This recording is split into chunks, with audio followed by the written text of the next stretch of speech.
Chanda chema huvikwa pete. Historia imeandikwa katika sekta za utamaduni, sanaa na michezo katika kipindi kifupi cha miaka 4 ya uongozi wake. Utamaduni wetu umepata nguvu mpya. Matamasha na makongamano yameimarika, yakileta ajira, kukuza utalii wa kiutamaduni na mshikamano wa kitaifa.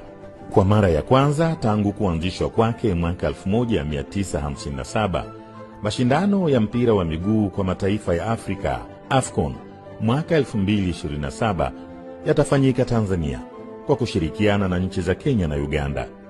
Pia Tanzania imepata fursa ya kuwa mwenyeji wa mashindano ya CHAN yatakayofanyika nchini mwezi Agosti mwaka 2025.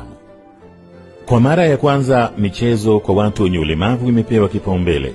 Tembo Warriors wameipa Tanzania heshima kimataifa, huku Serengeti Girls wakifanya historia kwenye kombe la dunia. Serikali imeanzisha mfuko wa maendeleo ya michezo kusaidia timu za taifa kushiriki mashindano ya kimataifa, kukuza vipaji, kuboresha miundombinu, kulipa mshahara wa kocha wa Taifa Stars na kuwajengea uwezo viongozi wa michezo.